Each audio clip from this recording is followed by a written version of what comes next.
নমস্কার বন্ধুরা, আমি প্রশান্ত বং 24 স্পোর্টসে আপনাদের সকলকেই স্বাগত। কলকাতা নাইট রাইডার্সের প্রাক্তন ক্যাপ্টেন শ্রেয়াস আইয়ার 2025 আইপিএল এ পাঞ্জাব কিংসের নতুন ক্যাপ্টেন এবং প্রথম ম্যাচেই পাঞ্জাব কিংসের হয়ে 42 বলে 97 রানের match winning not out performance করেছেন তিনি। কলকাতার সমর্থকদের এই মুহূর্তে কি অবস্থা তাহলে ভাবুন। প্রথম ম্যাচে কলকাতার সমর্থকদের কাটা গায়ে নুনের ছিটে দেওয়া শুরু করেছিল আমাদের ওপেনার ফিলিপ সল্ট। আরসিবির হয়ে দুর্দান্ত পারফরমেন্স করেছেন এবং এরপর দিল্লি ক্যাপিটালস এবং লখনৌয়ের মধ্যবর্তী ম্যাচে মিচেল স্টার্ক 3 উইকেট নিয়েছেন এবং আজকে প্রাক্তন ক্যাপ্টেন শ্রেয়াস আইয়ারের অনবদ্য ব্যাটিং পারফরমেন্স, সত্যি বলতে এক একটা বাউন্ডারি, এক একটা ছয় যেভাবে মেরেছে এবং কলকাতার সমর্থকদের কিন্তু বুকে এসে লেগেছে। যে প্লেয়াররা গত বছর আমাদের দলে ছিল, আমাদের চ্যাম্পিয়ন করার পেছনে গুরুত্বপূর্ণ ভূমিকা পালন করেছিল, সেই প্লেয়াররা এবছরে অন্য দলের হয়ে খেলছে। মানে Philip Salt, Mitchell Starc, Shreyas Iyer captain, এই প্লেয়ারদের রিটেন করেনি বা ছেড়ে দিয়েছে। সেই প্লেয়াররা আজকে যখন অন্য ফ্র্যাঞ্চাইজির হয়ে খেলছে এবং কি দুর্দান্ত পারফরমেন্স করছে এবং প্রথম ম্যাচ হারের পর কিন্তু অনেকেই মিস করছে এই পুরনো প্লেয়ারদের এবং যে চ্যাম্পিয়ন দলটা আমাদের ছিল আজকে কিন্তু অনেক সমস্যার মুখে বর্তমানে কলকাতা নাইট রাইডার্স। কিন্তু আশা করছি রাজস্থান রয়্যালসের বিরুদ্ধে ম্যাচেই ঘুরে দাঁড়াবে কলকাতা নাইট রাইডার্স। কিন্তু আমরা এই ভিডিওতে পাঞ্জাব এবং গুজরাট টাইটান্সের মধ্যবর্তী ম্যাচ নিয়ে আলোচনা করব।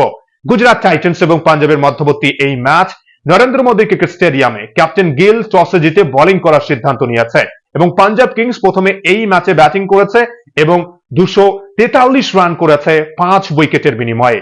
ব্যাটিং ফ্রেন্ডলি উইকেটে ম্যাচ, সেভাবে বোলারদের জন্য কিছু নেই, কিন্তু এই 243 রান করার পর 244 রানের লক্ষ্যমাত্রায় যখন ঘরের মাঠে জিটি চেস করতে নেমেছে, জিটিও কিন্তু ভালো ব্যাটিং করেছে। 232 রান করেছে 5 উইকেটের বিনিময়ে। 11 রানের ব্যবধানে ম্যাচে পরাজিত হয়েছে গুজরাট টাইটান্স। কিন্তু ক্যাপ্টেন শ্রেয়াস আইয়ারের দুর্দান্ত পারফরমেন্স 2024 আইপিএল এ কলকাতাকে চ্যাম্পিয়ন করেছেন এবং এরপর ভারতীয় দলের কন্ট্রাক্ট থেকে বাদ পড়েছেন। ডোমেস্টিকে ভালো পারফরমেন্স করেছেন, সৈয়দ মুস্তাক আলীতে মুম্বাইকে চ্যাম্পিয়ন করেছেন, ডোমেস্টিকে ধারাবাহিকভাবে স্বপ্নের ফর্মে পারফরমেন্স করেছেন, এমনকি চ্যাম্পিয়ন্স ট্রফিতেও আমাদের ভারতীয় ব্যাটসম্যানদের মধ্যে সবচেয়ে বেশি রান করেছেন শ্রেয়াস আইয়ার এবং সেই শ্রেয়াস আইয়ারকেই রিটেন করেনি কলকাতা নাইট রাইডার্স।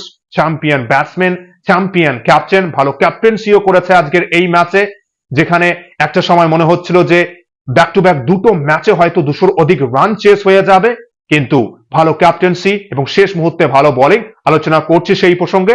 কিন্তু ক্যাপ্টেন শ্রেয়াস আইয়ারের এই অনবদ্য ব্যাটিং পারফরমেন্স, 100 রান আর একটা বা দুটো বল যদি খেলতে পারতো, শেষের দিকে যদি শশাঙ্ক যদি শেষ ওভারে মাত্র এক বল খেলার সুযোগ দিত, তাহলে হয়তো কিন্তু আমরা 100 রান দেখতে পেতাম। কিন্তু ক্যাপ্টেন শ্রেয়াস আইয়ার শশাঙ্ককে বলেছে যে আমার 100 রানের চিন্তা করতে হবে না, তুমি নিজের খেলা খেলো, এবং শশাঙ্ক সিং কিন্তু ভালো ব্যাটিং করেছে। এবং পাঞ্জাব কিংসের ব্যাটসম্যানদের মধ্যে ক্যাপ্টেন শ্রেয়াস আইয়ারের 42 বলে 97 রানের অনবদ্য ইনিংস।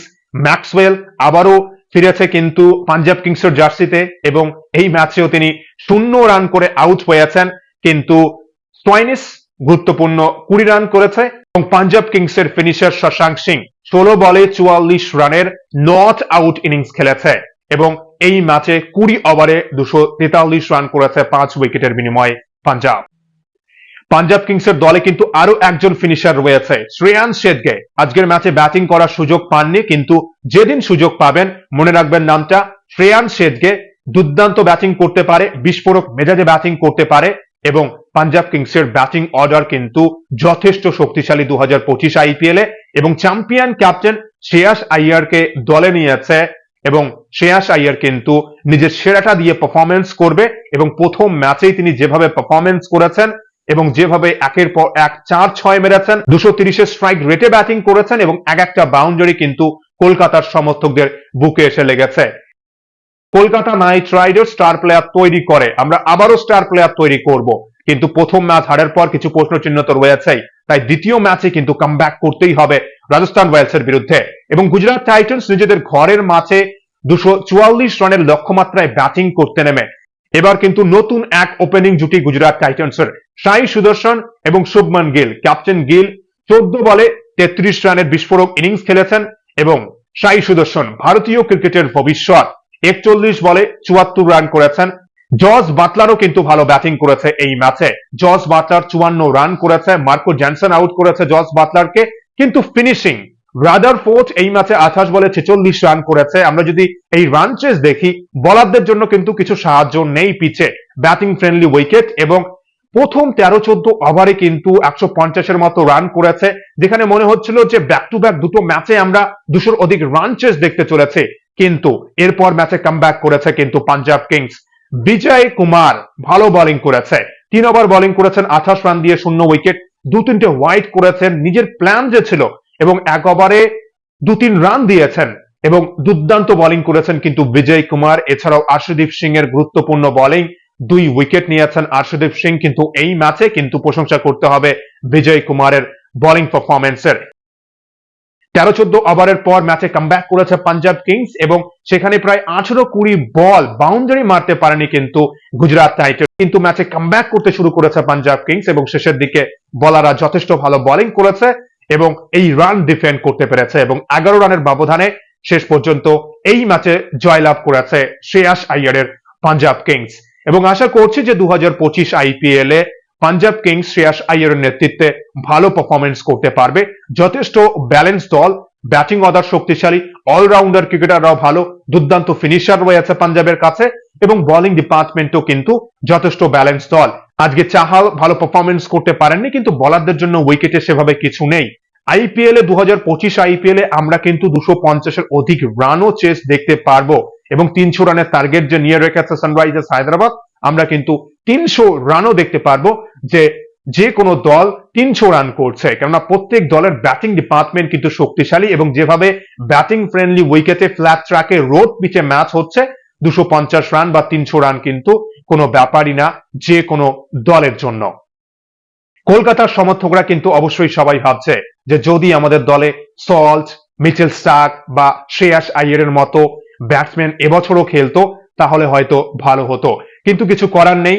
দ্বিতীয় ম্যাচ আমাদের জন্য রাজস্থান রয়্যালসের বিরুদ্ধে দল কামব্যাক করবে। যে সমস্যাগুলো রয়েছে আশা করছি সলভ আউট হবে এবং যে 6 জন প্লেয়ারকে রিটেন করেছে কলকাতা নাইট রাইডার্স, এই 6 জন প্লেয়ার নিজেদেরকে প্রমাণ করবে। আশা করছি যে রাজস্থান রয়্যালসের বিরুদ্ধেই আমাদের কলকাতা নাইট রাইডার্স পারফরমেন্স করবে। কিন্তু সত্যি ফ্লিপ সল্টের মতো চ্যাম্পিয়ন ওপেনার এবং অভিজ্ঞ মিচেল স্টার্কের মতো চ্যাম্পিয়ন বোলার এবং চ্যাম্পিয়ন ক্যাপ্টেন সত্যি মিস করবে কিন্তু 2025 আইপিএল এ কলকাতার সমর্থকরা এই ক্রিকেটারদের। এবং যেভাবে সিজনের শুরুতেই এই প্লেয়াররা পারফরমেন্স করতে শুরু করেছে, যত সিজন এগোবে সত্যি কষ্ট কিন্তু বেড়ে যাবে। যদি কলকাতা ভালো পারফরমেন্স করে তাহলে তো সমস্যা নেই, তাহলে হয়তো বেশি চাপ হবে না। কিন্তু যদি কলকাতা ভালো পারফরমেন্স করতে না পারে, 2024-এ যে প্লেয়াররা স্কোয়াডে ছিল সেই প্লেয়াররা যদি 2025 আইপিএল এ এভাবে বিধ্বংসী পারফরমেন্স করে তাহলে কিন্তু সত্যি অনেক অনেক কষ্ট পাবে কলকাতার সমর্থকেরা। এবং রাজস্থান রয়্যালসের দলে কিন্তু রয়েছে আমাদের নীতিশ রানা, 2023-এ আমাদের ক্যাপ্টেন ছিল কলকাতা নাইট রাইডার্সের। এমনটা হতেই পারে যে রাজস্থান রয়্যালসের হয়ে ব্যাটে দুর্দান্ত পারফরমেন্স করছে কলকাতা নাইট রাইডার্সের বিরুদ্ধে, হওয়ার কিন্তু প্রবল সম্ভাবনা রয়েছে। বাট কি মনে হচ্ছে আপনাদের, কলকাতা নাইট রাইডার্স রাজস্থান রয়্যালসের বিরুদ্ধে ম্যাচে কি কামব্যাক করতে পারবে? এবং কলকাতা যে প্লেয়ারদের রিটেন করেনি সেই প্লেয়াররাই ভালো পারফরমেন্স করছে, কেমন লাগছে আপনাদের? মিস করছেন কি আপনারা সেই প্লেয়ারদের কলকাতা নাইট রাইডার্সে? অবশ্যই কিন্তু জানাবেন কমেন্ট বক্সে। এবং ভিডিওটি ভালো লাগলে অবশ্যই লাইক, কমেন্ট ও সাবস্ক্রাইব করে খেলাধুলোর সমস্ত আপডেট পাওয়ার জন্য চ্যানেলটি অবশ্যই সাবস্ক্রাইব করে রাখবেন। অসংখ্য অসংখ্য ধন্যবাদ সকলকে।